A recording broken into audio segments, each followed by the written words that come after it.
기도하시겠습니다. 하나님 감사합니다.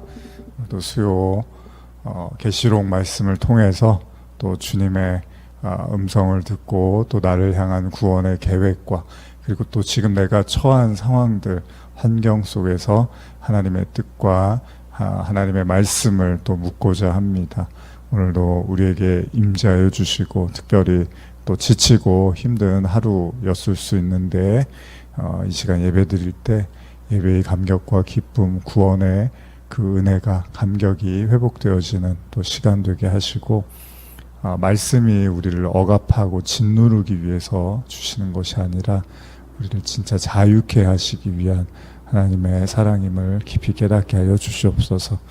예배의 시종을 주님께 의탁하며 예수님의 이름으로 기도합니다. 아멘. 네, 자 오늘도 또 힘든 하루 보내셨을 텐데요. 우리 저우로 오랜 수요 예배 동료이신 서로를 격려하시면서 수고하셨다고 인사 나누시고 말씀 나누시겠습니다. 네. 자, 예. 벌써 이제 계시록이 저희가 21번째 시간입니다. 요한계시록 21번째 시간이고요. 중간에 이제 저희가 그 영상을 제가 너무 긴 거는 이제 요즘 두 주로 이렇게 나눠서 올리고 있거든요. 그러다 보니까 한 번 설교한 게 이제 두 번으로 이렇게 숫자를 매기게 돼서 원래는 이제 20번째인데 지금 21번째 이제 시간이 됐습니다. 그래서 오늘 이제 요한계시록 21번째 시간이고요. 오늘은 요한계시록 10장의 말씀을 좀 여러분과 함께 나누고자 합니다.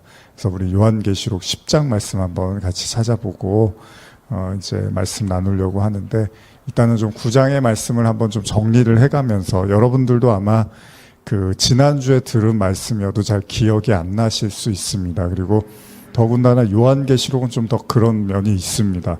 내용 자체가 좀 어렵고 또 여러 가지 비유라든지 상징적인 것들이 많다 보니까 잘 기억이 안 나실 수 있어요. 그래서 제가 이제 정리해 드려가면서 말씀을 나누는데 오늘은 이제 계시록 10장 이제 말씀을 나눌 거고요. 먼저 계시록 9장의 말씀을 조금 제가 요약해 드리고 10장으로 넘어가겠습니다. 자, 우리는 계시록 9장을 통해서 5번째 천사의 나팔과 아울러서 6번째 천사의 나팔로 인해서 일어난 재앙과 또 심판에 대해서 나누었습니다.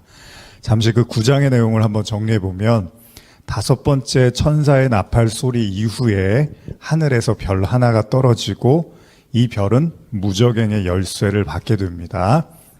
이윽고 그는 무저갱의 문을 열게 되고 곧이어서 올라온 연기가 이제 올라오면서 해와 공기가 어두워지게 됩니다. 우리 지난번에 무저갱 이야기 나눴었죠. 그리고 이 연기 속으로 이제 황충, 즉 메뚜기 떼들이 나타나는데 이들은 땅에 있는 전갈과 같은 권세를 받게 되었다고 기록되어 있습니다. 그래서 그들에게 명령이 주어지는데 그것은 오직 이마에 하나님의 인치심을 받지 못한 자들만 해하라 이런 말씀을 이제 듣게 되고 아울러서 그러나 그들을 죽이지는 말라고 이야기합니다. 그래서 그들에게 5달 동안 이런 고통을 또 주라고 명령을 해요. 근데 여기서 이제 핵심이 뭐냐면 그 이마에 하나님의 인치심을 받지 못한 자, 이 이야기가 제가 지금 계시록 13장을 지금 보고 있거든요. 여기에도 계속해서 이제 연관이 돼 있다고 보시면 돼요. 다시 말하면 이 재앙과 심판은 이 하나님의 인침을 받지 못한 자들에 대한 것이고 또 바꿔 말하면 하나님의 인치심을 받기까지의 과정에서 겪어야 되는 일들이라고 보시면 된다는 겁니다. 그래서 이게 요한계시록 13장에 가서 이제 뭐 짐승의 표가 나오고 여러분들이 잘 아시는 그런 내용들, 뭐 짐승에게 경배를 한다, 뭐 이런 내용들이 많이 나오는데 다 이것들이 계시록 8장의 독수리가 이렇게 하늘을 이렇게 나르면서 화가 있으리로다.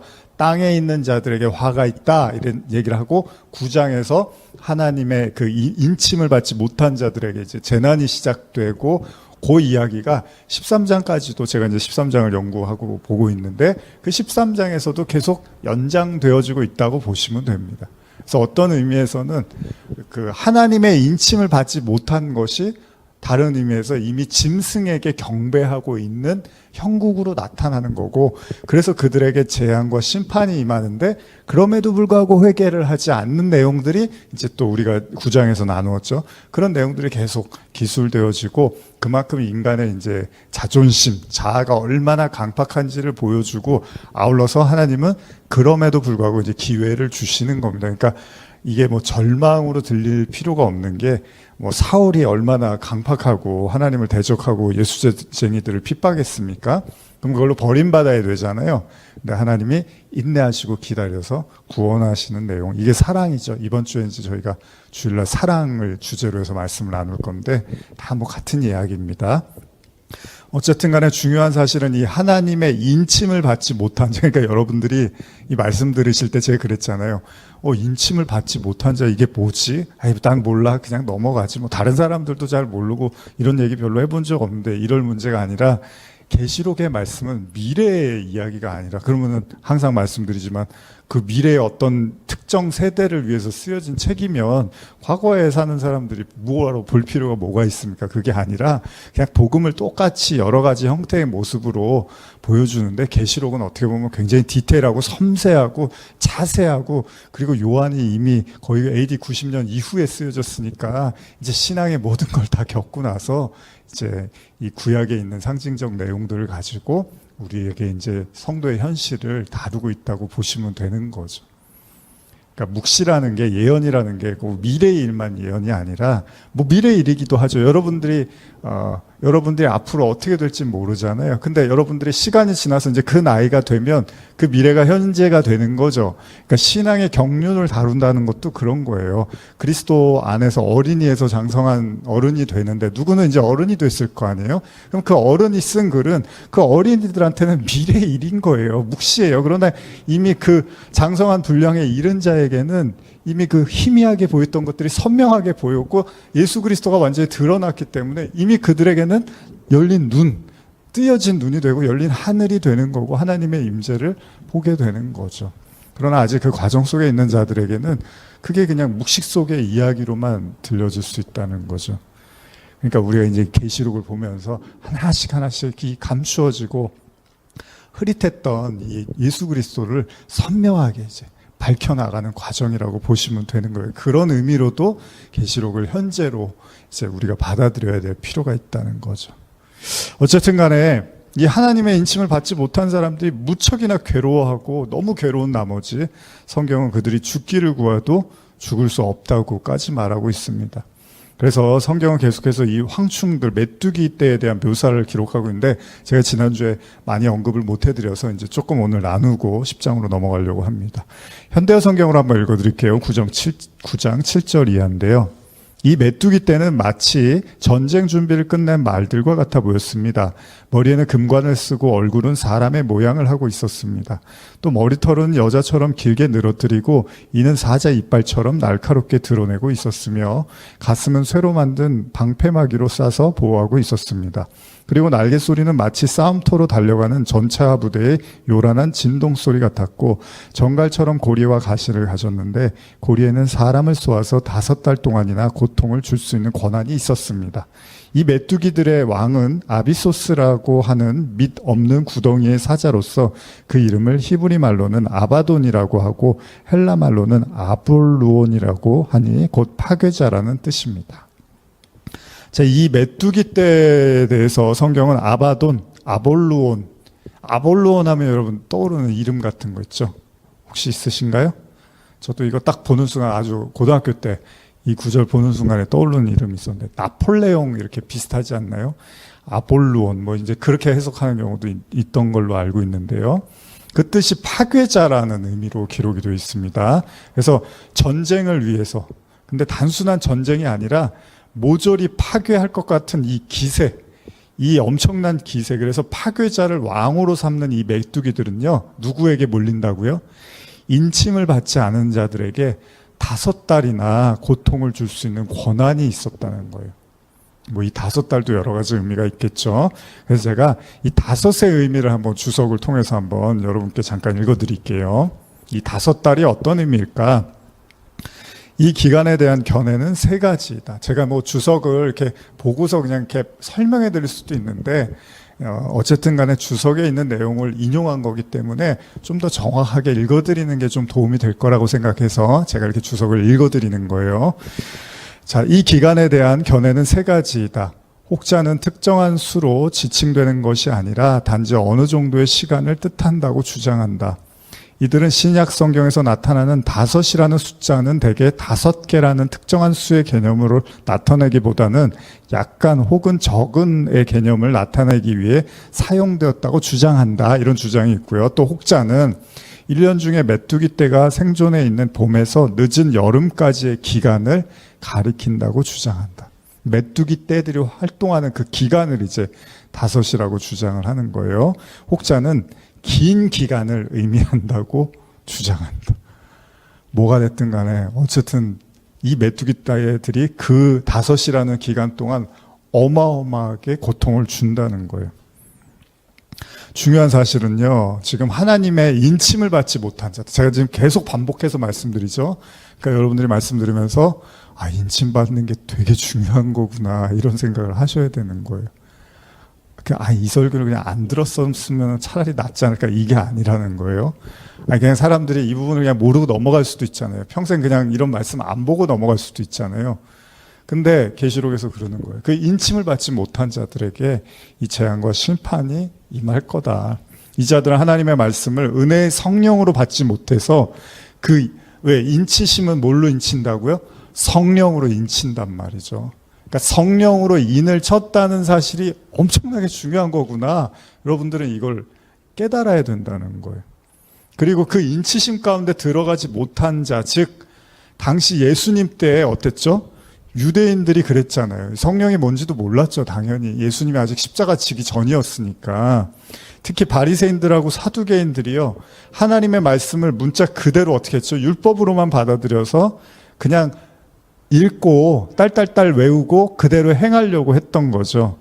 그래서 뜻을 몰랐어요. 뜻도 모르고 그냥 행동만 했어요. 제가 자꾸 요한계시록을 여러분과 읽으면서 이 유대인들에 대한, 바리새인들에 대한, 율법주의에 대한 이야기를 반복드리는 건, 계시록은 그 복음서의 내용을 일정 부분 계속 담고 있습니다. 그러니까 자꾸 계시록을 자꾸 미래의 관점에서 놓고 보면 이 복음서에 나타난 예수님의 사역과 활동을 이렇게 뒤로 하고, 앞으로 무슨 어떤 나라가 일어날 거고 전쟁이 어디서 날 거고 지금 이 단어가 어느 나라를 지칭하고 있고 이 지금 사람이 누구 적그리스도를 얘기한, 이런 쪽으로만 가면은 실질적으로 진짜 깨달아야 되는 그 복음의 정말 그 진국을 놓치고 있다는 거예요.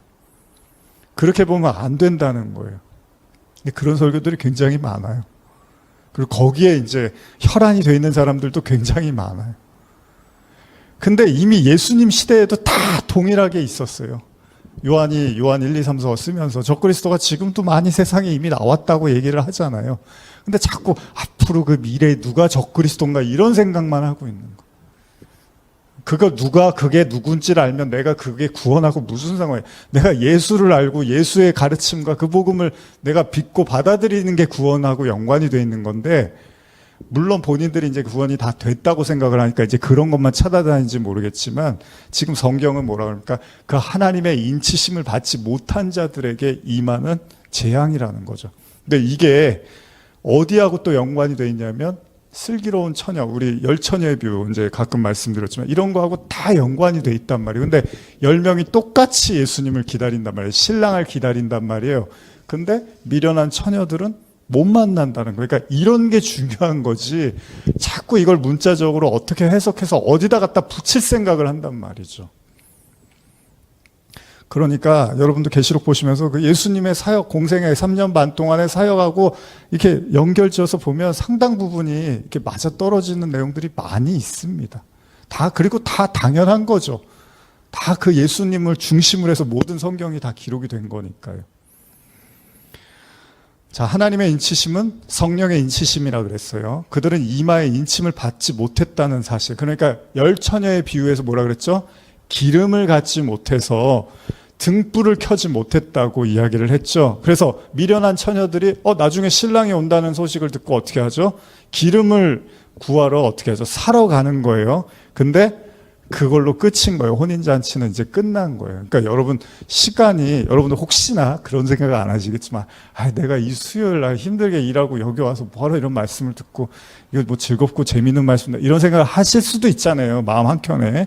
근데 그렇지 않아요. 시간이 그렇게 우리에게 많은 게 아니에요. 그리고 여러분과 저도 지금 뭐 이제 유튜브도 하고 뭐 그런 온라인 설교도 하지만 한 10년 가까이 막 그 말씀들을 생각하고 묵상하면서 이렇게 달려오지만, 그래도 지금도 계속해서 말씀 보면서 또 새롭게 보고 또 깨지고 또 새로운 어떤 하나님의 은혜를 발견한단 말이에요. 근데 이 시간들이 결코 헛되지가 않고, 하나님은 하나님의 백성을 반드시 그 시간으로 몰아넣어서 그 분량을 채울 거란 말이죠. 그러니까 귀한 거예요. 이 시간들이 반드시 여러분들 듣고 깨우치고 기도하는 시간이 돼야 된다는 거죠. 그런 의미에서라면 무적행이 열리고 그 연기 속으로 등장하는 황충에 의한 5달간의 죽지 못할 고통은요, 이 계속되는 고통은 어찌되었든 간에 그들의 신앙적 판단과 선택에 문제가 있었음을 암시하고 있는 거죠. 결국 무엇을 이야기합니까? 잘못된 신앙은 스스로를 파멸로, 멸망으로 몰고 간다는 겁니다. 왜냐하면 계시록의 심판은 단순히 하나님을 모르고 안 믿는 자들에 대한 심판의 의미를 넘어서서 교회 안의 성도라고 하면서도 진짜 말씀의 진리, 진짜 내용을 모르고 외면한 자들에 대한 심판이라는 거예요. 뭐 항상 제가 말씀드리지만 예수님의 초림이 어디에 이루어졌죠? 유대인들이 사는 이스라엘로 오셨습니다. 다 하나님을 믿고 아는 사람들의 사이에 예수님이 태어나셨어요. 그리고 뭐라 그랬죠? 다 가짜야, 니들 신앙이. 그 중심에서 딱 오셔서 니들 신앙이 다 거짓이고 가짜야, 이렇게 말씀하셨어요. 이게 재앙이고 심판이에요, 사실 유대인들에게는. 무슨 뭐 전쟁이 나고 뭐가 터져야지 그게 심판이 아니라, 그동안 믿어왔던 것들이 거짓이었다는 걸 받아들이는 것 자체도 이미 심판이라는 거죠. 자, 어쨌든 이윽고 6번째 천사의 나팔이 불려지고요, 하나님 앞에 금 제단 4뿔에서 유브라데에서 결박한 4천사를 풀어주라고 명령을 합니다. 그리고 나서 이 4천사에 대해서 다음과 같은 묘사가 나오는데, 이것도 제가 현대어로 읽어드릴게요. 우리 지금 9장을 다 다루지 못한 걸 제가 추가로 지금 나누고 있습니다. 현대 성경으로 9장 15절에서 19절까지 읽어드리겠습니다. 그 천사들은 정해진 해와 달과 날짜와 시간이 올 때까지 매여 있었는데, 이제 마침내 그들이 온 인류의 3분의 1을 죽이기 위해 풀려나온 것입니다. 나는 그 천사들이 2억이나 되는 큰 군단을 이끌고 있다는 말을 들었습니다. 나는 환상 속에서 그들이 말을 타고 달려 나오는 광경을 보았습니다. 말을 탄 자들은 타는 듯한 붉은 빛과 푸른 빛, 그리고 황금빛 나는 방패 옷을 각각 입고 있었습니다. 말들의 머리는 사자 머리처럼 생겼으며 그 입에서 뿜어내는 불과 연기와 유황으로 온 인류의 3분의 1이 죽었습니다. 사람을 죽이는 무기는 입에만 있는 것이 아니라 고리에도 있었는데, 뱀의 머리와 비슷한 그 고리로 사람을 쳐서 치명상을 입혔습니다. 한 번 더 여러분들에게 상기시켜드리기 위해서 현대어로 조금 더 친근하게 읽어드렸습니다. 하나님 앞 금 제단에서 난 소리, 이미 계시록 8장 3절에서도 언급됐는데요, 성도들의 기도와 연관이 되어 있습니다. 자, 그러니까 6번째 천사의 재앙은요, 바로 하나님께서 공의로운 구원과 심판을 외치던 그 순교자들 있죠. 그 순교자들의 기도의 응답이라고 볼 수 있다는 거예요. 지난번에도 우리가 다뤘지만은, 우리가 기도하면 하나님이 그 기도를, 그러니까 여러분과 저도 기도할 때 정신을 바짝 차려야 되는 게, 우리가 어떤 원하는 것들을 계속 기도를 하잖아요. 그러면 하나님이 조금만 더 하면 내가 들어줄게, 그런 경우도 있겠지만, 사실 하나님의 기도와 무관한, 하나님이 들어주기 원치 않는 그런 기도 제목을 가지고 평생을 붙들고도 기도할 수 있다는 거죠. 근데 하나님이 그 기도에 응답해 주려면 어떻게 해야 되죠? 내가 보기에는 그 기도가 내가 들어줄 기도가 아니에요. 그러면 그 기도를 단념하게 만드시지 않겠습니까? 그렇지 않습니까? 아이가 저한테 뭐를 원하는데 절대 아이한테 줘서는 안 되는 걸 저한테 자꾸 원하면 어떻게 해야 돼요? 그걸 매일 저한테 원하면 그건 네가 가질 게 아니야 라고 단념하게 만들어야겠죠. 그것도 뭐 하나님 말씀을 들을 귀가 있어야지 듣겠지만, 어쨌든 간에 계속 고집을 부리고 내가 원하는 걸 달라고 하고, 그래서 나중에 그걸 하나님이 안 주면 하나님이 나한테 주지 않았으니까 나는 하나님을 더 이상 믿을 수 없어요.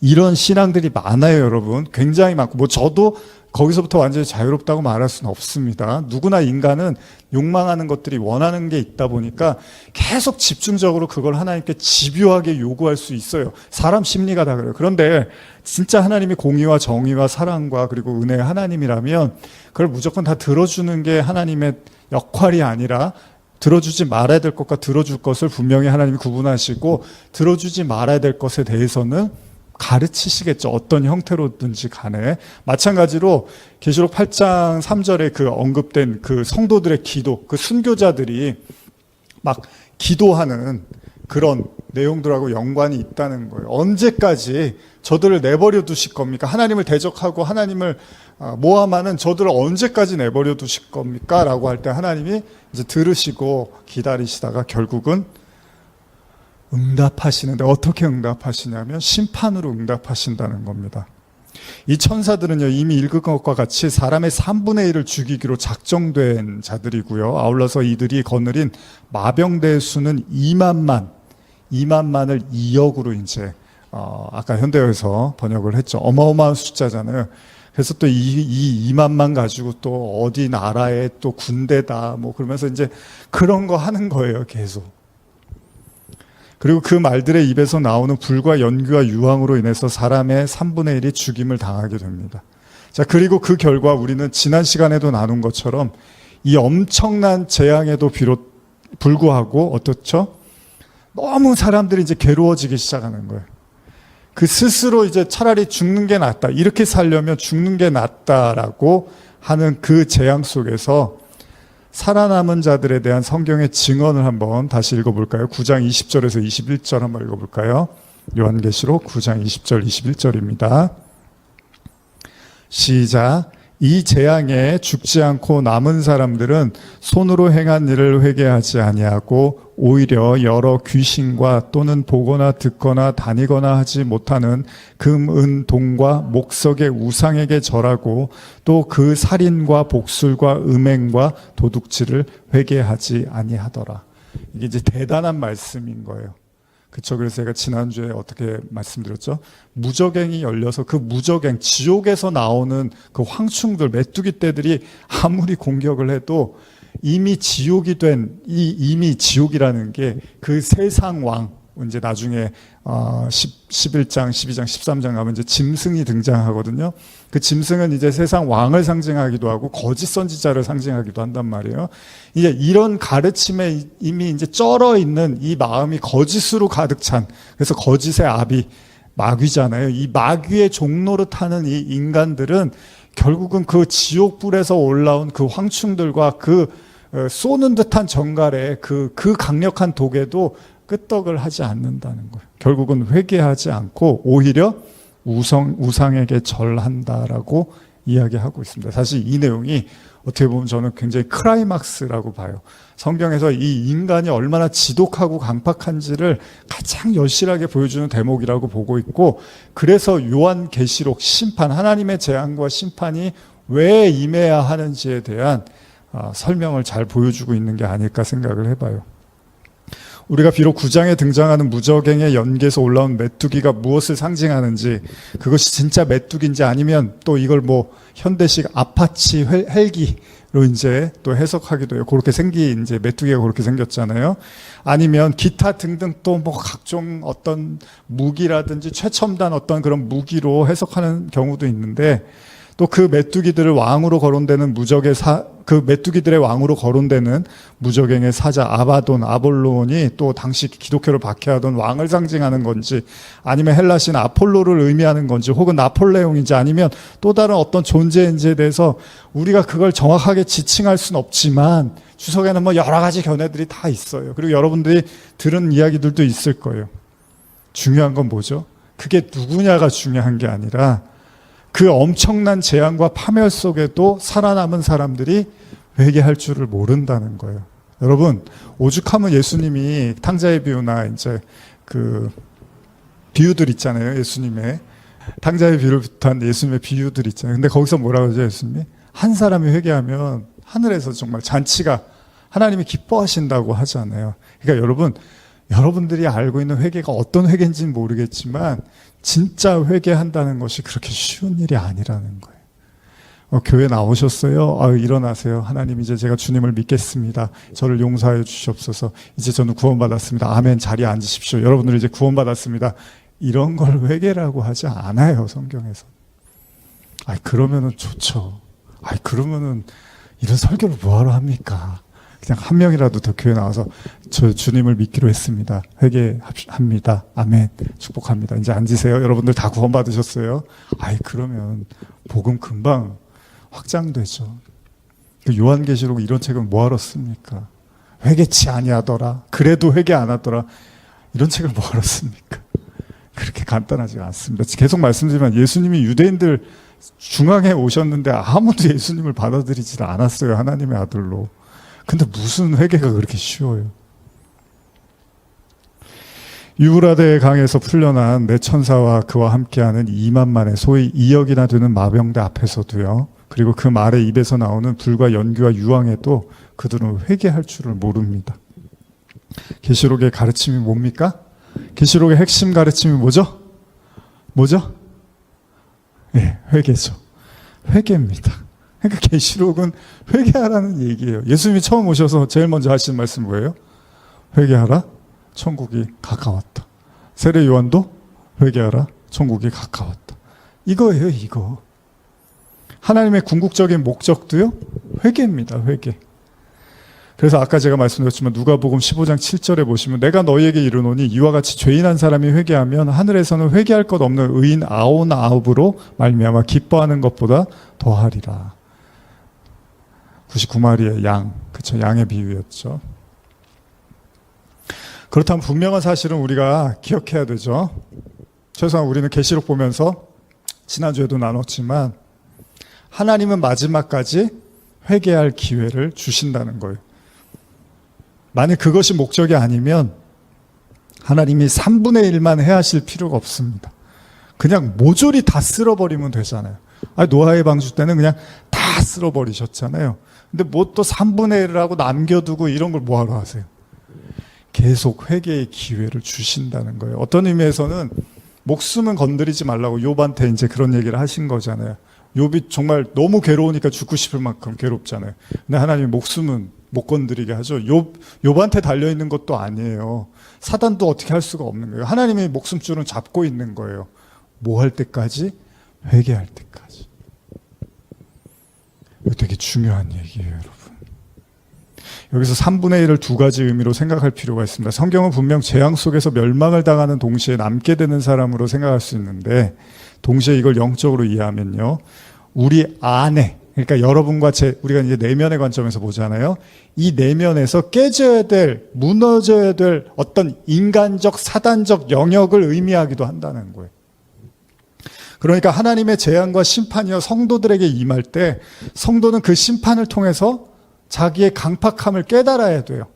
동시에 내 안에 아직도 부서져야 될 그 무언가가 서서히 이제 파괴되어져 가고 있구나, 서서히 무너져 가고 있다라는 걸 깨우쳐야 되는 거죠. 여러분, 젊은 사람들이 어르신들 보면, 저도 이제 뭐 완전히 젊은 나이는 아니다 보니까, 근데 그렇잖아요. 뭐 10대, 20대 때 보면 뭐 50대, 60대, 70대 이런 분들 보면 그냥 남의 얘기잖아요. 저분들이 뭐 힘이 들고 어렵고 이런 게 우리 얘기가 아니잖아요. 근데 이제 서서히 나이가 들면 저게 우리 얘기라는 걸 이제 알게 되고, 저도 이제 한 10년, 20년 되면 이제 나도 지하철 타면 괜히 이렇게 뭐랄까 괜히 이렇게 뻘쭘하고 뭐 그런 거 있잖아요. 어르신들이 이렇게 앞에 오시면은 젊은 사람들이 뭐 이제 개그 그런 코너 같은 거 보면 뭐 괜히 자는 척하고 일어나야 될 것 같고 막. 근데 이제 나이가 들면 바뀔 거 아니에요. 그러면 이제 뭐 여러분과 제가 나이가 들어서 뭐 지하철이나 이런 거 타고 이러면은 또 저희 앞에 있는 젊은이들이 뭐 이렇게 자리를 좀 양보를 해드려야 되나 말하나 뭐 이런 걸 보면서 우리도 참 이 세월이 이렇게 갔구나 이런 생각을 할 거 아니에요. 그게 뭐죠? 서서히 내가 늙어가고 있고 내가 이제 죽을 날이 가까워오고 있다는 걸 이제 깨닫게 되잖아요. 근데 젊을 때는 그런 생각을 거의 안 한단 말이죠. 마찬가지입니다. 여러분과 제가 영적인 어떤 그 하나님의 또 환난이나 고난이 올 때, 이게 내가 쇠하여져 가야 될 내 안의 강팍함과 이 거짓된 성읍이 존재하고 있다는 걸 빨리 인식해 가면 빨리 옛사람이 이제 죽어가는 과정인 거죠. 근데 그거하고 나하고 무슨 관계야? 나는 정말 착실하고 최선을 다해서 살았는데 나는 이런 일들하고 관계가 없는데, 이렇게 생각하면 이 하나님이 주시는 고난들이, 어려움들이 결국은 더 우리를 이제 그 고난의 항복판으로 몰고 가겠죠.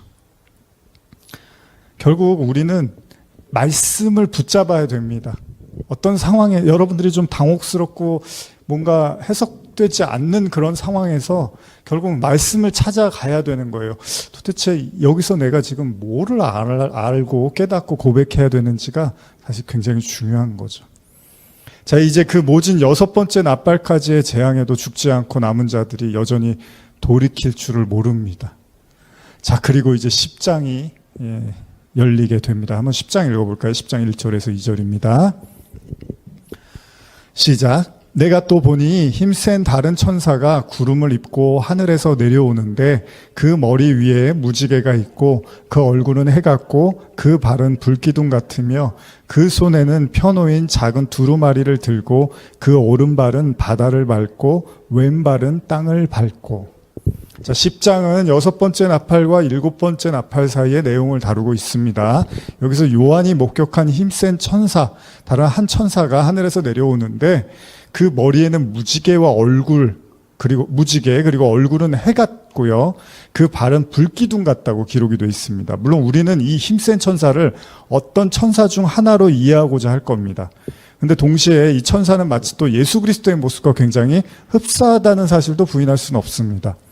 자, 여기에도 여러 가지 견해가 있는 건 사실입니다. 어쨌든 간에 이 천사는 그 손에 작은 두루마리를 들고 오른발은 바다를 밟고 왼발은 땅을 밟고 있습니다. 자, 그렇습니다. 땅과 바다를 그 발 아래 두고 말씀을 상징하는 듯한 이 두루마리를 손에 들고 있는 겁니다. 사실 여기에서 작은 두루마리의 원어는요, 작은 책이라고 보는 것에 이제 가깝다고 하는데요. 왜 요한이 이런 표현을 썼는지 우리가 다 알 수는 없지만 그 어떤 비밀이 담긴 것과 같은 그 책을 든 천사는 세상을 딛고 우뚝 서 있습니다. 자, 히브리서 10장 12절에서 14절 보시면요. 한번 찾아서 읽어볼까요? 히브리서 10장 12절에서 14절입니다. 자, 찾으셨으면 읽어보겠습니다.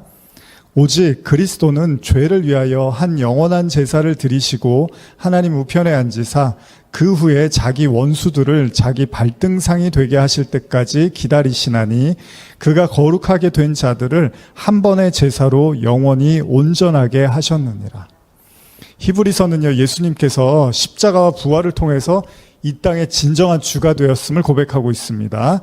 또 세상의 모든 권세들은 그야말로 그리스도의 발 앞에 굴복해야 된다고 말합니다. 그 누구도 감히 그리스도 앞에서 자신을 내세울 자는 없다는 거예요. 오로지 세상 만물, 피조물은 주님의 발 아래에 있는 겁니다. 그리고 지금 계시록의 재앙과 심판에서 힘센 천사가 마치 그리스도의 모습을 보여주기라도 하듯이 땅과 바다를 딛고 우뚝 서 있습니다. 그렇죠? 그래서 계속 한번 말씀 읽어보겠습니다. 계시록 10장 3절 4절인데요. 시작. 사자가 부르짖는 것 같이 큰 소리로 외치니 그가 외칠 때에 7 우레가 그 소리를 내어 말하더라. 7 우레가 말을 할 때에 내가 기록하려고 하다가 곧 들으니 하늘에서 소리가 나서 말하기를 7 우레가 말한 것을 인봉하고 기록하지 말라 하더라. 자, 이제 3절 4절 읽으셨는데, 자, 이 사자의 큰 소리, 그 큰 소리의 외침이 있고요. 7 우레는 이에 화답이라도 하듯이 그 소리를 내어 말합니다. 그리고 이 7 우레의 말을 요한이 기록하려 할 때 이를 기록하지 말라라는 그 하늘의 소리가 들리게 된 것입니다. 도대체 무슨 내용이었을까요? 왜 하나님께서는 이 외침을 기록하지 말라고 했을까요? 이에 관한 한번 주석을 제가 한번 읽어드릴게요. 인봉하고의 헬라어 원어의 뜻은 숨기다라는 뜻으로 본절 이외에 22장 10절에도 나타난다. 요한에게 기록하는 것을 금지시킨 이 음성은 그 내용이 감추인 것임을 암시한다. 하나님께서 감추신 내용을 의도적으로 알려고 하는 것은 하나님의 권한을 넘어서려는 것이다. 그래서 주께로부터 하늘의 엄청난 계시를 보고 들었던 바울도 다른 이들에게 나타내지 않았다. 이런 내용이 이제 주석에 기록이 돼 있어요. 그러니까 어떤 분이 이제 자기가 한번 이 내용이 뭔지를 알아보려고 막 계속 찾다가 한참을 찾다가 똑같은 생각을 하셨대요. 하나님이 알지 말라고 한 걸 내가 지금 뭐 하고 있는 건가, 그래서 그냥 포기하셨다는 얘기도 제가 들은 것 같아요. 자, 주석에 언급된 이제 바울 이야기가 있는데 3층천 이야기 있죠. 제가 가끔 여러분들에게 말씀드리는데 바울이 이제 세 번째 하늘에 갔다고 해요. 셋째 하늘. 자, 3층천. 근데 그거를 이제 낙원이라고 표현을 하거든요. 그래서 고린도후서 12장 4절에 보시면 그가 낙원으로 이끌려 가서 말로 표현할 수 없는 말을 들었다고 하죠. 되게 중요한데 이 말이 사람이 가히 이르지 못하는 말, 이렇게 말을 해요. 근데 바울이 그걸 들었대요. 이제 성령에 이제 감동돼서 이 환상과 계시를 바울이 이제 보게 된 거예요. 근데 사람이 가히 이르지 못하는 말을 함구하는 이유를 다음과 같이 말하는데, 이제 제가 현대어로 고린도후서 12장 5절에서 6절을 한번 읽어드릴게요. 그 일이야말로 내게는 크나큰 자랑거리입니다. 하지만 내놓고 떠벌리고 다닐 마음은 없습니다. 내가 자랑하고 싶은 것은 다만 내가 나약한 인간이라는 것과 이런 나를 당신의 영광을 위해서 불러주시는 하나님이야말로 얼마나 위대한 분인가 하는 것입니다. 내가 비록 이런저런 자랑을 한다 해도 그것이 모두 사실이니 어리석은 자가 되지 않을 것입니다. 그러나 사람들이 나를 내 생활과 설교에서 실제로 보고 들은 것 이상으로 과장할까 싶어 그만두겠습니다. 이건 이제 현대어 성경에서 번역을 한 거예요. 그래서 조금 다르죠. 근데 이제 이럴 수 있다라는 이제 관점에서 보는데, 여기 보면 사람들이 나를 내 생활과 설교에서 실제로 보고 들은 것 이상으로 과장할까 싶어 그만두겠습니다. 그러니까 뭐 여러 가지 의미가 있겠지만, 전하면 잘 알지도 뜻도 잘 모르면서 그걸 아는 것처럼 잘못 와전시킬까봐 말을 안 하겠다라는 의미도 있는 거예요. 그러니까 그만큼 사람이 가히 이르지 못한다는 얘기는 그만큼 어렵고 이해할 수 없는 얘기라는 거잖아요. 근데 그걸 몇 번 들어놓고서 또 다 안다고 가서 얘기하는 거는 그건 아니기 때문에 함부로 말을 안 하겠다라고 하는 거죠. 둘째는 그런 경험을 한 바울에 대해서 또 신격화할까봐. 사실 바울이 중요한 게 아니라 하나님의 은혜가 중요한 건데, 또 바울 자체를 신격화할까봐 아마 말을 하지 않는 것도 있는 것 같습니다. 근데 분명한 사실이 있습니다. 요한이 그런 것처럼, 바울이 그런 것처럼요, 하나님께서 보여주시고 들려주신 것들을 마음으로는 간직하고 있었다는 거예요. 그러니까 그런 사람들이 있다는 거예요. 가히 이르지 못하는 그 하나님의 비밀과 그 말씀들을 보고 듣고 마음으로 간직하고 있는 사람들이 존재한다는 겁니다. 그냥 말을 하지 않는 것뿐입니다. 왜? 못 알아들을 것 같으니까, 그리고 이해할 수 없을 것 같으니까. 또 하나는 뭔지 압니까? 별로 궁금해하지 않아 해요, 사람들이. 그게 뭘까? 아니, 바울한테 졸졸 따라다니면서 계속 물어보면 바울이 아예 말을 안 해주겠습니까? 근데 사람들이 거기까지 관심이 없어요. 그럼 알려고도 하지 않고. 어쨌든 바울은 그냥 간직하고 마음에 간직하고 말하지 않는다고 말하고 있습니다. 자, 10장 5절에서 7절 한번 읽어볼까요? 시작.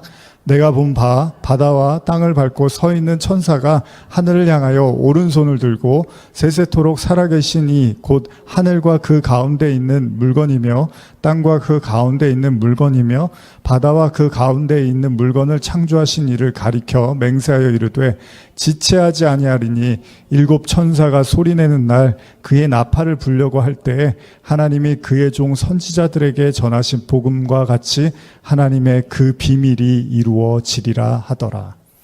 오늘 제가 제목을 하나님의 그 비밀이라고 정했는데요. 오늘 그 제목이 담겨있는 구절인데 제가 현대로 한 번 더 읽어드릴게요. 반복해서 읽어드리는 건 계시록이 쉽게 여러분들에게 와닿지 않을 겁니다. 그래서 한 번 더 제가 반복함으로써 좀 머릿속에 그리시라고 읽어드립니다. 10장 5절에서 7절까지 현대어 성경으로 한 번 더 읽어드리겠습니다. 그 바다와 땅에 발을 디디고 선 힘센 천사가 오른손을 하늘 높이 쳐들고 하늘과 그 안에 있는 모든 것과 땅과 거기에 가득 찬 모든 것과 바다와 그 속에 살고 있는 모든 것을 창조하신 영원히 살아계신 분을 두고 이렇게 맹세하였습니다. 이제 더 이상 미루지 않을 것이다. 7 천사가 나팔을 불 때 하나님의 종인 예언자들을 통해서 일러주신 이래로 오랜 세월 동안 비밀로 덮어두셨던 하나님의 특별한 계획이 드디어 실행될 것이다. 어떻게 기대가 되시나요? 7 천사가 나팔을 불 때 하나님의 종인 예언자들을 통해서 일러주신 이래로 오랜 세월 동안 비밀로 덮어두셨던 하나님의 특별한 계획이 드디어 실행된다. 그런가 보죠. 그런가 보죠. 아유, 뭐 그렇게 되겠죠. 뭐 이런 마음이십니까? 아니면 정말 궁금하십니까? 힘센 천사는요, 7째 천사가 나팔을 불 때 하나님의 그 비밀이 이루어질 거라고 말을 하는데, 근데 여기 단서가 붙습니다. 하나님이 그 종 선지자들에게 전하신 복음과 같이, 이런 말이 나와요. 그러니까 지금 천사가 말하는 하나님의 비밀은 뭐라고요? 이미 구약의 선지자들을 통하여 그리고 말씀을 통해서 감추어졌던 그 비밀이 드디어 열릴 것임을 암시하고 있습니다. 언제요? 7번째 나팔이 불리워질 때. 자, 이 지점에서 우리가 한 가지 진지하게 생각해야 될 것이요. 아까도 읽은 히브리서의 본문처럼 예수님이 뭐라 그랬죠? 십자가에서 영단번의 제사로 말미암아 하나님의 우편에 앉으시고 자기 원수들을 자기 발등상이 되기까지 기다리신다라는 말씀을 함께 읽었습니다. 제가 이 부분을 현대 성경으로 한 번 더 읽어드릴게요. 히브리서 10장 12절 13절인데 그러나 그리스도께서는 언제까지나 유효한 단 한 번의 희생 제물로서 자신의 몸을 하나님께 드리고 우리 죄를 용서받으셨습니다. 그리고 나서 그리스도께서는 가장 높은 영예의 자리인 하나님 오른편에 앉으셔서 자신의 원수들이 발 아래 굴복할 그날을 기다리고 계십니다. 제가 다시 한번 읽어드렸는데, 그러니까 예수님이 대속의 십자가를 지셨잖아요. 근데 그 십자가에서 예수님이 다 이루었다고 하셨어요. 자, 과거, 현재, 미래를 관통하는 처음과 끝, 영원을 상징하는 거예요. 이제 모두 다 끝났다는 거예요. 내가 해야 될 일은 여기서 다 끝냈다는 거예요. 그렇기 때문에 2000년이 지난 지금 우리에게도 그 십자가가 유효합니다. 그리고 그 십자가를 통해서 동일하게 영원한 죽음으로부터, 죄로부터 이제 구원을 받는 거예요. 그렇죠? 예수님이 그때 다 이루었기 때문에. 그렇다면 여기서 말하는 예수님께서 원수들을 향해서 발 아래 굴복한다고 하시잖아요. 원수들을 발 아래 굴복하게 하신다고 할 때 원수가 누굴까요? 원수. 마귀 새끼들이요. 하나님 안 믿는 사람들, 뭐 이제 다 이런 쪽으로, 우리는 이제 다 그런 쪽으로 생각을 많이 하잖아요. 빌립보서 3장 18절 한번 19절 읽어볼까요? 빌립보서 3장 18절 19절. 그러니까 안 믿는 사람, 뭐 사탄, 마귀 이런 건 너무 상식적인 얘기고 우리가 이제 우리 자신을 돌아보고 우리에게 적용하기 위해서 말씀을 보는 거니까 좀 더 깊이 접근한다면요. 한번 읽어보겠습니다. 빌립보서 3장 18절 19절입니다. 시작. 내가 여러 번 너희에게 말하였거니와 이제도 눈물을 흘리며 말하노니 여러 사람들이 그리스도의 십자가의 원수로 행하느니라. 그들의 마침은 멸망이요 그들의 신은 배요 그 영광은 그들의 부끄러움에 있고 땅의 일을 생각하는 자라. 자, 지금 원수가 누구라고 하냐면 바울은 그리스도의 십자가를 부인하는 사람들, 그리스도의 십자가를 통해서 원수된 걸 주님이 소멸하셨고 하나님과 화목하게 하셨잖아요. 근데 그렇게 되지 못한 자들 있죠. 하나님과 원수가, 원래 우리는 다 하나님의 원수였잖아요. 원죄 때문에. 그래서 그리스도의 십자가로 그 원수된 걸 소멸시켜 주셨고 하나님과 드디어 화평하게 됐어요. 화목하게 됐는데 그게 안 된 사람들이 원수라는 거예요. 왜? 원래 원수였으니까. 그러니까 저와 여러분들도 원래 뭐였어요? 원수였잖아요. 그래서 제가 아까 짐승의 표나 하나님의 인침을 받은 자들이나 이런 것들을 이렇게 나눠서 볼 문제가 아니라 원래 우리도 다 죽을 수밖에 없는 영죽을 죄인이었는데 그리스도를 통해서 생명으로 옮겨진 거죠. 원래 사망의 자리에서 생명의 자리로. 인치심을 처음부터 봤나요? 아니죠. 물론 우리가 하나님이 창세 전에 우리를 계획하시고 구원하시기로 했다고. 그럼 우린 죄가 없나요? 원죄가 없고 아무것도 없는데 그냥 그런 척 하는 거예요. 그게 아니잖아요. 이 땅에서 죄를 배우는 거잖아요. 죄와 심판, 그리고 이런 걸 배우는단 말이죠. 그런 것처럼 원래 우리가 영원히 죽어야 될 상태에 있었는데 십자가로 하나님과 화평하는 상태로 넘어갔잖아요. 그러니까 인치심도 처음에 받았던 게 아니라 그 인치심을 예수 그리스도를 믿고 고백하고 성령을 통해서 인치심을 받는 이 과정을 다 밟은 건데 처음에는 다 죽을 죄인이었고 원수였다라는 거죠. 근데 그 십자가를 통해서 하나님과 화목을 이루지 못한 상태에 있는 자들을 원수라고 한단 말이죠, 지금. 다시 말하면 십자가의 죽음과 부활에 참여하지 못한 자들을 이야기하는 겁니다. 바울은 엄밀히 말해서 진짜 그리스도와 함께 죽고 그리스도와 함께 다시 살아나는 그 연합의 과정을 거치지 못한 자들이 안타깝지만 땅의 일을 생각하는 자들이고, 뭐라 그럽니까? 그들의 신은 뭐예요? 배. 자기 배를 위해서 일하고 신앙생활을 한다는 거고, 그들의 그 영광은 그들의 부끄러움, 그게 부끄러운 거고, 그들은 늘 땅의 일을 생각한다는 거예요. 그래서 아까 제가 계속 반복했죠. 인침을 받지 못한 자들은 땅에 속한 자. 그래서 화가 있으리로다. 그들이 무적행, 짐승, 그 세상 왕을 바로처럼 이스라엘 백성들이 애굽에 노예했던 것처럼 그렇게 사는 거예요. 그게 다 땅에 속한 자들이라는 거예요. 하늘로 거듭나지 못한 사람들, 하나님의 인침을 받아서 성령으로 거듭나지 못한 사람들을 다 지금 총칭하고 있는 이야기들이라는 겁니다. 그걸 다른 표현으로는 십자가에서 죽고 부활한 사실이 없는 자들, 신앙을 그냥 표면적으로 껍데기로 말씀을 그냥 눈으로 그 아이들도 읽으면 깨달을 수 있는 그 수준의 말씀으로 갖고 있는, 나중에 그게 짐승의 수 666이 사람의 수라고 한단 말이에요. 그러니까 말씀을 인간적인 인위적인 해석으로 하는 사람들, 그리고 그런 가르침을 맨날 듣고 거짓된 가르침에 취해 사는 사람들 다 총칭하고 있는 거예요. 계시록 보면 뭐 이 얘기 저 얘기 하는 것 같은데 다 하나예요. 또 보면 하나님의 자녀냐, 그렇지 못하느냐, 그 얘기를 하고 있는 거죠. 그들이 바로 그리스도의 원수라는 거예요. 제자들도 마찬가지잖아요, 여러분. 같이 쫓아다녔는데 예수님이 십자가 질 때까지도 뭐였어요? 원수였잖아요, 원수. 그러니까 쫓아다녔다고 해서 그들이 제자가 된 게 아니에요. 쫓아다녔지만 정말 중요한 순간에서 그들이 그리스도의 원수라는 게 다 드러나는 거죠. 폭로된 거예요. 베드로가 대표성으로 뭐 예전에 많이 말씀드렸잖아요. 근데 베드로가 그 제자들 중에서 예수님을 제일 사랑한다고 했어요. 근데 그 베드로가 부정하고 저주하는 걸로 드러내는 거죠. 근데 이런 거를 모르고 사람들이 아니야, 베드로가 그런 줄 아는 거예요. 그 얘기가 아니에요. 성경은 예수님을 제일 사랑한다고 하고 또 예수님도 그 사랑을 받아주셨잖아요. 그 베드로조차도 십자가 앞에서는 원수로 행하더라는 거예요. 그래서 지금 바울이 뭐라고 그래요?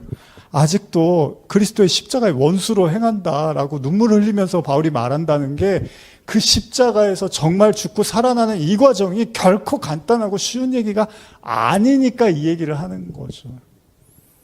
베드로가 얼마나 처절하게 깨달았겠습니까? 십자가의 그 주님을 이제 경험하고 회개하면서. 그걸 우리가 회개라고 한다고 제가 이제 많이 말씀드렸잖아요. 그 지점에서 회개가 일어나는 거죠. 엄밀히 말하면. 그러고 나니까 어떻게 해요? 승천하시고 성령이 오시잖아요. 베드로가 뭐라고 해요? 나중에 설교할 때 너희가 회개해라. 그럼 하나님이 선물로 성령을 주시리라. 다 얘기해요, 베드로가. 자기 얘기예요, 그게. 근데 그러려면 제자들은 이미 다 버리고 쫓았어요. 그리고 매일 예수님의 가르침을 3년 반이나 들었어요. 3년 가까이 예수님의 가르침을 듣고 그냥 예수님하고 동행하고 살았어요. 그런데도 그들이 그리스도의 원수로 폭로되고 드러났단 말이죠. 근데 오늘날 성도들이 정말 그렇게까지 말씀에 깊이 빠져 있고 정말 그리스도와 동행하는 삶을 사냐 이거예요. 아직 거기에 아직 그냥 문지방에 서 있는 사람들이 얼마나 많은지 몰라요. 근데 그 과정을 다 겪어야 된다는 거예요. 그게 계시록이 그 얘기를 낱낱이 기술하고 있는 거예요. 여러분, 요한이 그걸 다 봤을 거 아니에요. 자기 그리고 제자들의 삶, 그리고 죽음, 그 모든 걸 다 목격했을 거 아니에요. 예수님이 33살에 돌아가셨으면 지금 요한은 90년 AD 90년 이상을 살고 있는데 그 수많은 시간 동안에 요한이 얼마나 많은 것들을 보고 느끼고 정리했겠습니까? 그래서 계시록을 우리에게 주는 거예요. 이거 봐라. 이걸 봐야 된다. 이게 진짜다. 신앙 이거야. 너희들이 그거 진짜라고 믿고 있는 거 그거 다 가짜고 거짓일 수 있는 거야. 너희들의 신앙도 살았다는 이름을 가졌는데 죽었을 수도 있는 거야. 안약을 사서 눈에 봐라. 너희는 눈을 떴다고 하는데 눈을 감았다니까. 너희는 부유하다고 하는데 너희는 가난하다니까. 계속 요한이 이런 언어를 쓰는 거예요. 예수님을 통해서.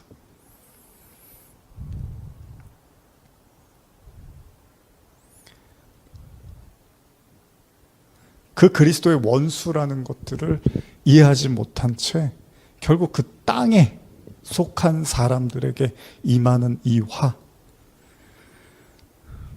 바울이 그 십자가의 원수로 수많은 사람들이 지금도 행하고 있다고 눈물을 흘리며 이렇게 빌립보서를 통해서 우리에게 말해주고 있는 거죠. 그런 관점에서 계시록의 본문을 이해하고자 한다면 복음이라는 건요, 바울도 여러 차례 말했지만 누군가에게는 열려 있지만 또 누군가에게는 비밀이라는 거예요.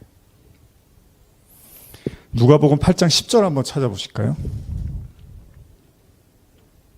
누가복음 8장 10절입니다. 시작. 이르시되 하나님의 나라의 비밀을 아는 것이 너희에게는 허락되었으나 다른 사람에게는 비유로 하나니 이는 그들로 보아도 보지 못하고 들어도 깨닫지 못하게 하려 함이라. 오늘은 자꾸 설교하는데 그런 생각이 드는 거예요. 혹시 여러분들이 그냥 이렇게 제가 이 설교들을 오래 해왔으니까 그냥 어렵지 않게 설교들을 준비했을 거라는 생각을 혹시 하시는지 모르겠지만 제 나름대로는 굉장히 이 싸움을 하면서 이 말씀들을 지금 전하는 거고요. 여러분들이 그걸 알아주셨으면 좋겠어요. 그냥 이 짧은 시간을 위해서 3, 4일 정도를 계속 기도하고 묵상하고 설교 듣고 또 말씀 보고 생각하고 이런 시간들이 지금 함축적으로 이 원고로 나타나고 여러분의 설교, 물론 저만 그런 건 아니지만 최소한 여러분들이 말씀을 들으실 때 결코 그렇게 가볍게 전하는 말씀은 아니라는 걸 물론 여러분들이 그렇게 생각하실 거라고 저도 믿어요. 그래서 진지하게 들으셨으면 좋겠고 여기 지금 예수님도 그러죠. 하나님 나라의 비밀을 아는 것이 너희에게 허락됐으나 다른 사람에게는 비유로 하나니 그들로 보아도 보지 못하고 들어도 깨닫지 못하게 하려 함이라. 예수님도 당시 제자들 향해서 하나님의 나라의 비밀이 제자들에게는 허락됐지만 다른 사람들에겐 비밀로 남겨질 거라고 말씀하십니다. 그래서 바울은 심지어 자기를 비밀 맡은 자라고 표현을 하는데 고린도전서 4장 1절을 보시면 이것만 읽고 이제 오늘 마무리했으면 좋겠어요. 원래 비밀을 좀 제가 폭로해드리고 끝내려고 그랬는데 비밀은 다음 주에 폭로해드리겠습니다. 고린도전서 4장 1절 한번 읽어볼까요? 시작. 사람이 마땅히 우리를 그리스도의 일꾼이요 하나님의 비밀을 맡은 자로 여길지어다.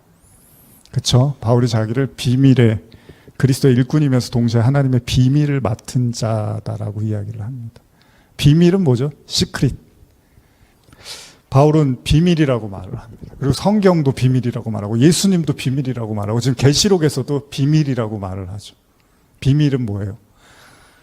비밀은 아무나 알 수 있는 게 아니죠. 탑시크릿은 정말 그 보안, 뭐라 그러죠? 권한이 주어진 사람만 볼 수 있는 거죠. 근데 바울이 자기를 비밀 맡은 자라고 해요. 여러분, 오늘 말씀 들으시면서 너무 절망하지 마십시오. 좌절하지 마십시오. 그건 마치 6살짜리 아이가 고등학교 형을 보면서 나는 언제 키가 클 수 있지? 나는 언제 저렇게 잘하지? 근데 눈 감고 이렇게 다시 뜨니까 고등학생이 되고 또 다시 끄니까 20살이 되더라고요. 사실 조급하게 말씀을 전할 이유는 아니겠죠. 누구에게나 분량이 있고 그 사람이 소화하고 받아들일 수 있는 양이 다 다르죠. 뭐 나이가 많다고 더 많이 받아들이고 뭐 나이가 적다고 못 받아들이고 그럴 문제도 아니고 뭐 교회를 오래 다녔다고 또 많이 받아들이고 교회를 처음 다녔다고 못 받아들이고 이런 문제도 아닌 것 같아요. 이거는 인간의 영역이 아니라 하나님의 어떤 시간 안에, 카이로스 안에 있는 문제겠죠. 다만 제가 여러분들에게 말씀드리는 건 길을 말씀드리는 겁니다. 길을. 그리고 요한이 친절하게 우리에게 계시록을 보여주면서 이것이 바로 성도들이 걸어야 될 길이라는 걸 아주 이렇게 디테일하게 자세하게 우리에게 보여주는 영적 지도라는 거예요. 그리고 이 이야기들을 여러분과 나눌 수 있어서 저는 감사하고, 또 여러분들은 이렇게 들을 수 있으니 감사한 일 아니겠습니까? 언젠가 시간이 흘러서 저와 여러분들이 이제 세상을 이제 떠나게 될 어떤 그 마지막 순간이 올 때, 저는 여러분들이 분명히 이 나눴던 이 말씀들이 얼마나 소중하고 값진 것인지를 꼭 저한테 감사하다고 말씀 안 하셔도 저는 그런 생각을 하실 것 같아요. 제가 거짓말을 하는 게 아니라면, 제가 막 우겨쌈으로 저도 안 믿는데 막 믿으라고 여러분한테 강요하고 거짓말을 하는 게 아니라면, 복음은 그런 게 아니잖아요. 저도 안 믿어보고 저도 믿지도 않으면서 경험하지도 않고 그냥 우겨쌈으로 여러분하고 저하고 한번 믿어봅시다! 왜 안 믿습니까? 그러다 심판받아요. 이런 얘기를 하는 게 아니에요. 먹어보고 씹어보고 물고 씹고 맛보고 즐긴 다음에 소화까지 다 시켜놓고, 아, 이게 맞구나. 그래서 나누는 거예요. 물론 뭐 다 아는 건 아니지만 제가. 나중에 여러분들이 이 길이 맞다면 여러분들이 그 마지막 순간, 아, 그때 이 말씀 듣기 참 잘했지. 그때 그 시간, 그 수요일 날, 그 하루 종일 정말 그날따라 되게 힘들었는데, 근데 내가 투벅투벅 교회 와서 자리에 앉아서, 아, 그래, 졸려가면서, 그 싸워가면서 들었던 이 말씀, 그게 나를 살린 말씀이 맞구나. 분명히 그런 생각을 하실 날이 저는 올 거라고 생각해요. 얼마 전에 제가 이렇게 큐티 이렇게 올리잖아요. 제가 인별이라고 그러죠. 인별에다가 올리잖아요. 거기다가 이제 지난번에 그 베드로 말씀, 풀은 마르고 꽃은 떨어지나 여호와의 말씀은 영원하다, 뭐 그런 말씀 올렸거든요. 여러분, 남는 거는 말씀밖에 없어요, 나중에. 그리고 이 말이 무슨 뜻인지를 여러분들이 아시면 복입니다. 왜 제가 자꾸 말씀하는지. 아니, 목사님 말씀하는데 뭐 기도해도 되는 것도 없고 들어지는 것도 없고 달라지는 것도 없는데 뭐 맨날 말씀입니까? 뭐 오늘 현대 신앙인들이 그런 생각 많이 할 거예요. 근데 더 말씀을 들여다보세요. 왜 남는 게 말씀밖에 없는지 뼈저리게 느끼는 날이 올 겁니다. 여러분들 축복합니다. 축복하고, 여러분들 힘드시고 어려운 거 제가 잘 알아요. 그럴 때 저한테 또 예배 마치고 이렇게 얘기 나누시고 해도 좋고요. 또 주일날도 보시니까 그런 마음들 있으면 또 나누시고 같이 기도하면서 같이 뚫고 나갑시다. 그리고 그 길이 여러분들이 처음 가는 길이지만, 그런데 또 누군가에겐 이미 걸어갔던 길이에요. 그러니까 그들을 우리가 이제 선배라고 하는 거잖아요. 그 발자취들을 따라가면서 같이, 아, 지금 되게 힘든데요. 괜찮아요, 자매님. 괜찮아요, 형제님. 그게 끝이 아니에요. 또 이렇게 해서 다음 길이 기다리고 준비하고 있어요. 그렇게 같이 가면 되니까 너무 외로워하지도 마시고, 또 주님이 아까 그러잖아요. 죽기를 구해도 못 죽어도 생명을 하나님이 붙잡고 있는 거예요. 아무리 죽을 것 같고 괴로워도 하나님이 딱 붙잡고 이 영혼을 그리스도의 장성한 분량에 이르기까지는 내가 그냥 잡고 있을 거예요. 이게 하나님이신 거예요. 그때는 뭐 욕도 나오고 원망도 되고 막 이놈의 신앙 다 때려치고 도망가고 싶어도 하나님이 딱 붙잡고 완성시키시는 거죠. 사랑은 모든 것을 견디고 참고 믿고 바란다고 합니다. 여러분들에게 그 사랑이, 그 파워 오브 러브, 사랑의 힘이 여러분들 안에서 우리가 감당할 수 없는 그 모든 시련 앞에서 능히 역사하고 발휘하시기를 또한 축복합니다. 자, 여기까지 말씀 나누고 제가 잠깐 기도하고 나눈 시간을 좀 갖겠습니다. 기도하겠습니다. 하나님 아버지 감사합니다. 우리 성도님들 주님 꼭 기억해 주시고, 이 험난한 세상살이와 또 신앙의 또 굴곡 속에서 몸부림치고 아둥바둥하지만 결국 하나님이 구원의 길로 천성으로 낙원으로 기쁨과 감사와 평강으로 우리를 승리케 하심을 믿습니다. 감사드리며 예수님의 이름으로 기도합니다. 아멘.